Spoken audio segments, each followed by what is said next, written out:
Салам алейкум, хурметли миллеттештер, хаума дустар. Здравствуйте, уважаемые подписчики канала Комитета Башкирского национального движения за рубежом. К нам продолжают поступать интересные тексты и статьи от наших соратников по всему миру, а также от наших соратников, которые сейчас проживают в Республике Башкортостан, но продолжают вместе с нами бороться за независимость Башкортостана. В этот раз статью нам прислал наш соратник, которая посвящена Дню Республики, так называемому. Сегодня так называется этот праздник, 11 октября. Раньше он назывался День принятия Декларации о государственном суверенитете Республики Башкортостан. Статья очень интересная, очень актуальная.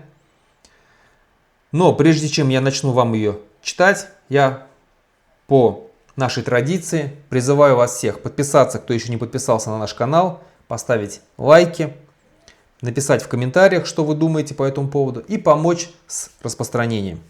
Итак, статья называется «Независимость как спасение», и посвящена она, как я сказал, Дню Республики. Как можно охарактеризовать нынешнюю политическую и экономическую ситуацию в стране? Титаник под названием «Россия» уже напоролся на айсберги и скоро пойдет ко дну.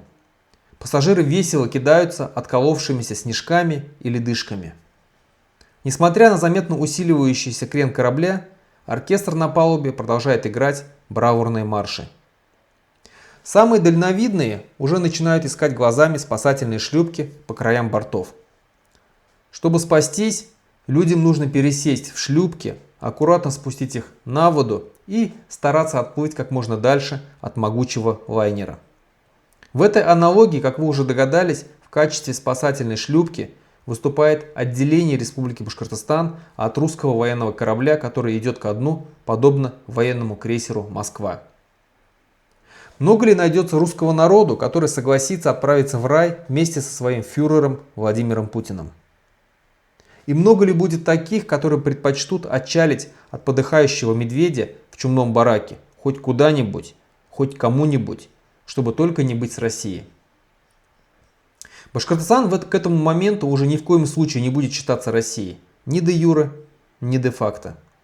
Для многих русских оказаться вместе с башкирами в одной лодке будет меньшим из зол, тем более, что они в ней и так до этого были. Просто эта лодка теперь уже поплывет в другом направлении, и распоряжаться там будут другие люди.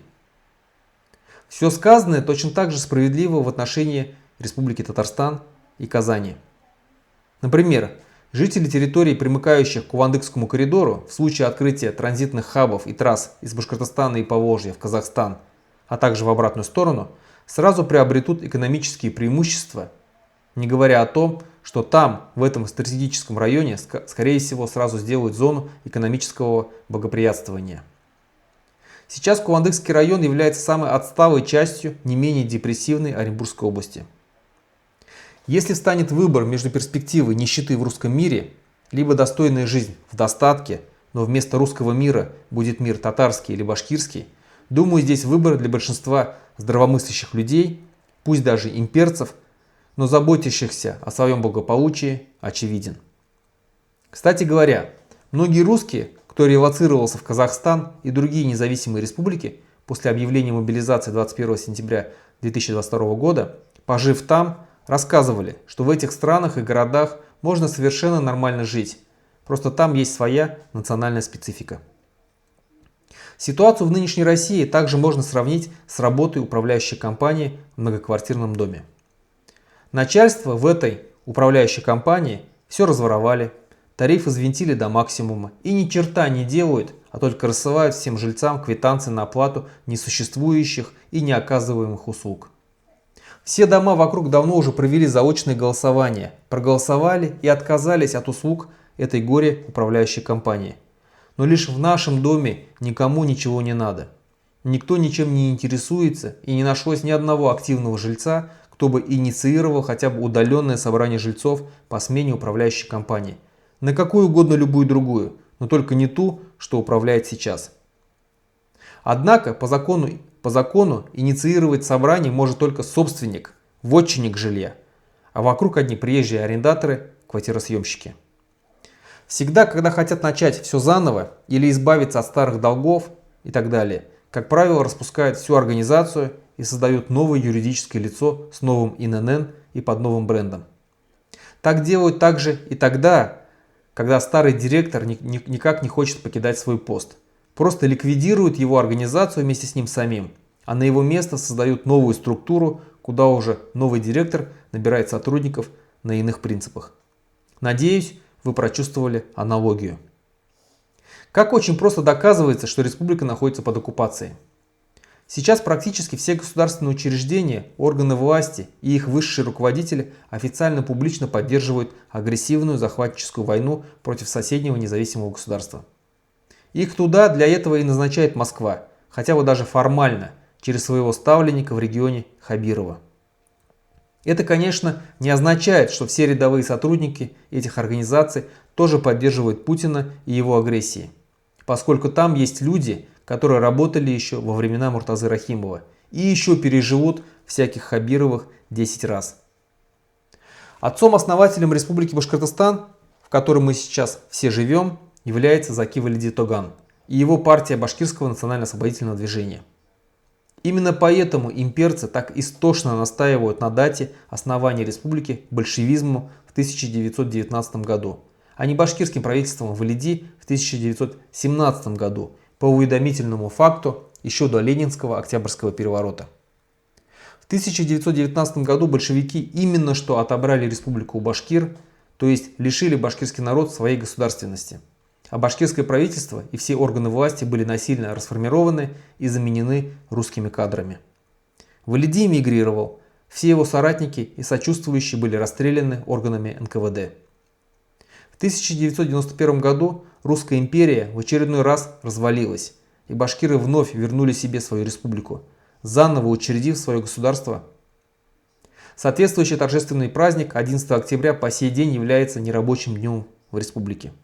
В этот день была провозглашена республика государством, или, что то же самое, провозглашение республикой создания нового государства. Республика – это и есть государство с формой государственного правления, при которой высшая власть принадлежит представительным органам, избираемым населением на определенный срок.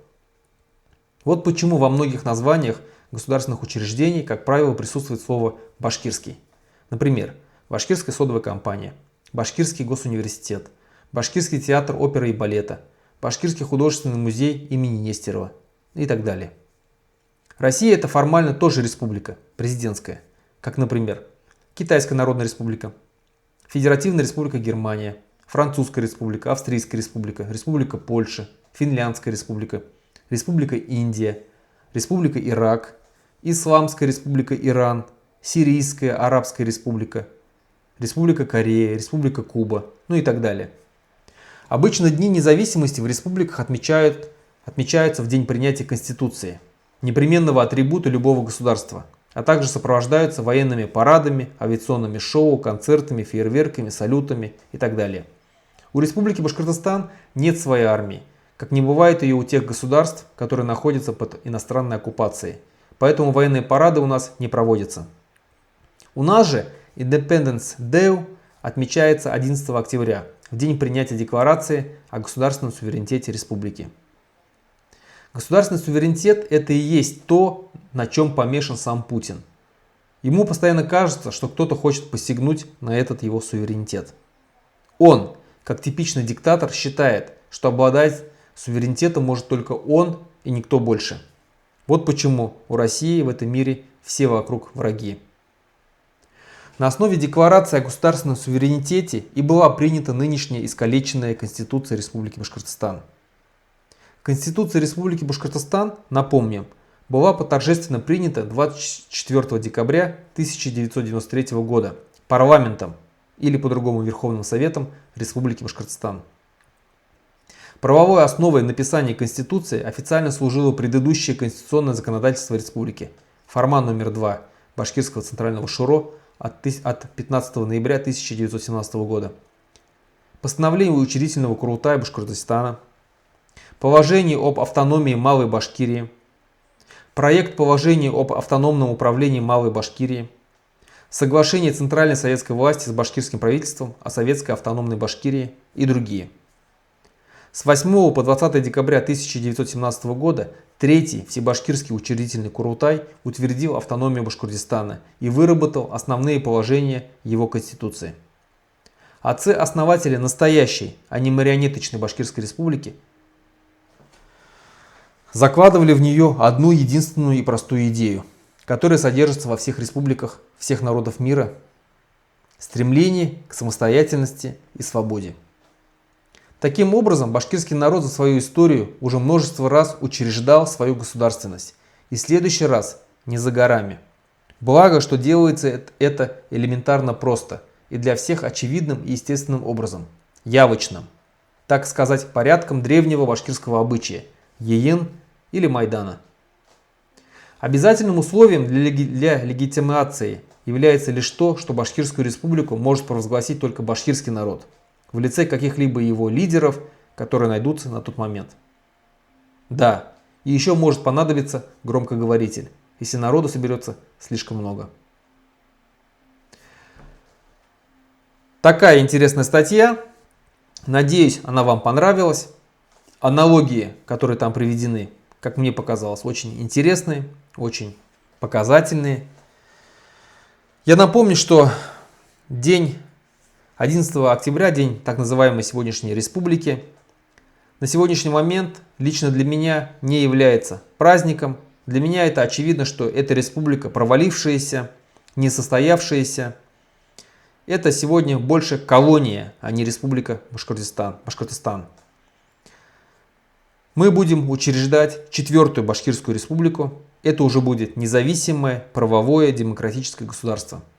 Поэтому сейчас мы все вместе боремся за независимость Башкортостана, за то, чтобы навсегда оторваться от этой империи под названием Россия и стать свободными. На этом все. Ставьте лайки, подписывайтесь на наш канал.